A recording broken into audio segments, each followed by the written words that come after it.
So rosemary oil for hair growth is a bit of a hot topic at the minute. So I've done the digging for you and looked at 2 studies based on rosemary oil and hair growth. We'll discuss the studies, the topical solution, and whether rosemary oil for hair growth works or not. So let's get to it.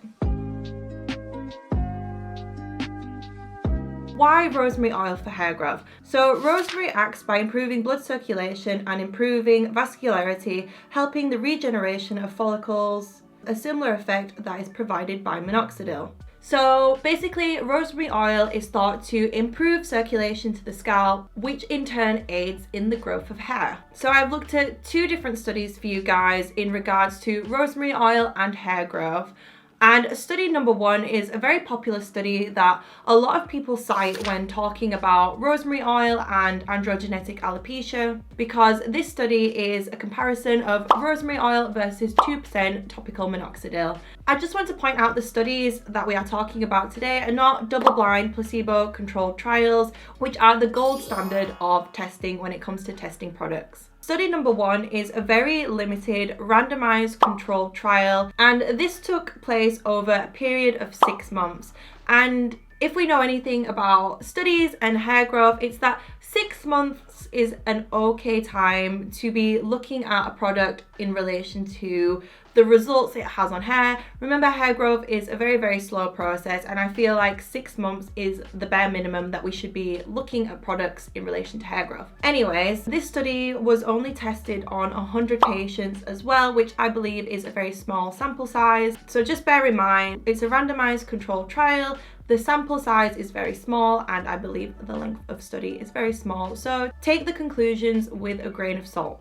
And the conclusion for this study was that both groups experienced a significant increase in hair count at the 6-month endpoint compared with the baseline and the 3-month endpoint. So in conclusion, they noted that the rosemary oil was just as effective as the 2% topical minoxidil at increasing hair count by the 6-month mark in the patients. And this is where a lot of people get the idea that rosemary oil is just as effective as using minoxidil. So if you ever hear that, that is probably where people get this idea from. And study number 2 is said to be a randomized double-blind trial, and I will get to why I kind of think this is not a randomized double-blind trial in a second. So in study number 2, one group used a mix of essential oils in a carrier oil that they applied to the scalp, and they also did a scalp massage every night once the oils were in the hair. And this study is called a randomized trial of aromatherapy, successful treatment of androgenetic alopecia. So this is not in comparison with anything.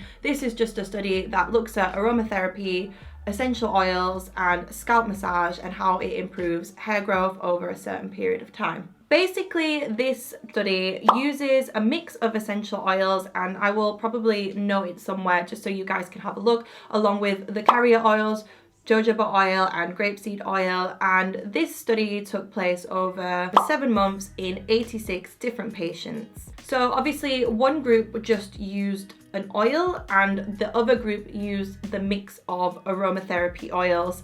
And this is where I kind of think this isn't a double-blind trial, just because one group would be able to smell the essential oils and the placebo group would be able to smell that the oil doesn't smell of anything, if that makes sense. So I think it's really difficult to make it a double-blind trial when it even notes in the study that the smell of the oil can be masked, and I think that is a little bit of a giveaway if you are in the placebo or the active group. So in this study, they used a trained aromatherapist to explain how to use the oils, and they also demonstrated a scalp massaging technique. So the oils were massaged into the scalp for a minimum of 2 minutes, and then a warm towel was wrapped around the head to aid the absorption of the oils.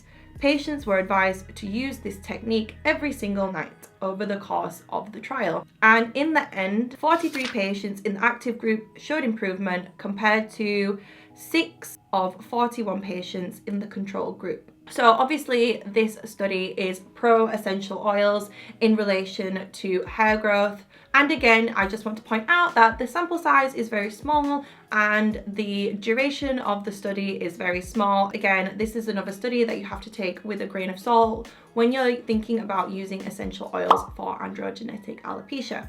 But as well, I'm also not writing it off because, you know, everybody's body reacts differently to everything, and if it works for you, I say go for it.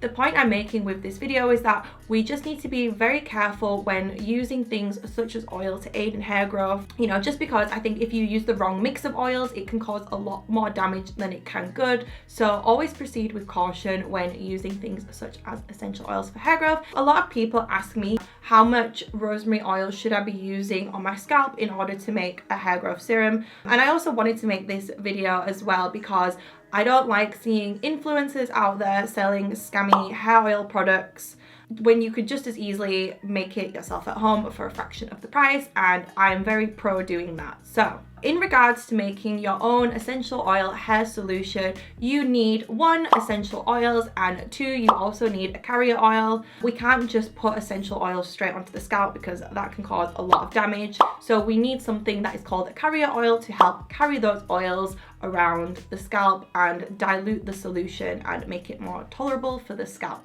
The different types of carrier oils that you can use, so in that study that we noted before, you can use jojoba oil or grapeseed oil. You can also use almond oil, coconut oil, or avocado oil. I'm sure there are many of these that will be readily available to you. Number 2, you're going to need your essential oils. So in regards to study number 1, they used a rosemary oil lotion, and I didn't have full access to the study, so I have absolutely no idea what the rosemary oil lotion is made from. I don't know whether they used a carrier oil. I'm gonna assume because it says lotion that it's not an oil that they've used, and I'm not sure how many drops of rosemary they have used in the lotion, so that study is a bit of a write-off. However, study number 2 does give you the hair growth solution, which I think is very useful, so let me just read it out for you guys. So they used 10 milligrams of essential oils to 23 milliliters of carrier oil. I'm going to list the oils that they used on the screen, as well as how many milliliters of oil they used in the solution, just so you guys can see. And the combination of the carrier oil, so like I said, they used jojoba oil and grapeseed oil, and they also used a different ratio of these oils in the carrier solution. So again, I'm just going to pop that on the screen so you guys can see. So this is the solution that they used for the hair growth aromatherapy solution. And if you want to replicate this yourself, then by all means, you could probably copy a similar solution. I personally have never used with luck, have ever used a essential oil carrier oil mix. So I honestly have absolutely no idea how much you are supposed to use. I'm just using that study as a reference. And how often are you supposed to use these oils? So in the study, they used the rosemary oil solution every day. And I'm not 100% sure whether they washed the solution off. I'm going to assume it might have been similar to minoxidil, where you just leave it on the scalp. I'm going to assume because it wasn't an oil solution that you can kind of just leave it on the scalp and just get on with it.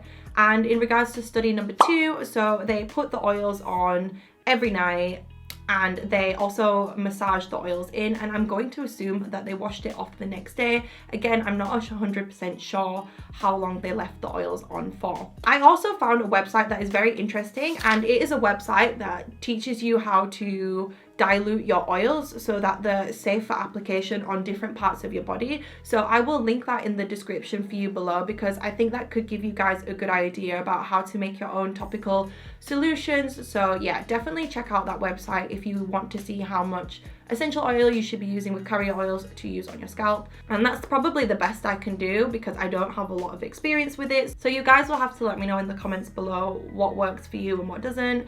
And if you guys want my opinion on this, you know how I feel about oils and hair growth, and you know these studies are very limited and they do warrant future research. Are we going to write them off completely? No, I don't think it's worth writing off anything completely, because I say do what works for you, and if you feel comfortable using essential oils for hair growth, then that is absolutely fine. I just want to make these videos to make sure that you aren't getting your hopes up when you see influencers selling oils, or you see influencers in general saying that oils made their hair grow. I just want to be realistic with you guys, and I just don't want you to get scammed. And even though I don't use these oils myself, I know I have an audience that may want to try them, so I would rather give you advice. So thank you guys for watching. Let me know what you think in the comments below. If you found this video useful, be sure to give it a like, and if you're enjoying the content, be sure to subscribe to my channel, and I'll see you in the next one.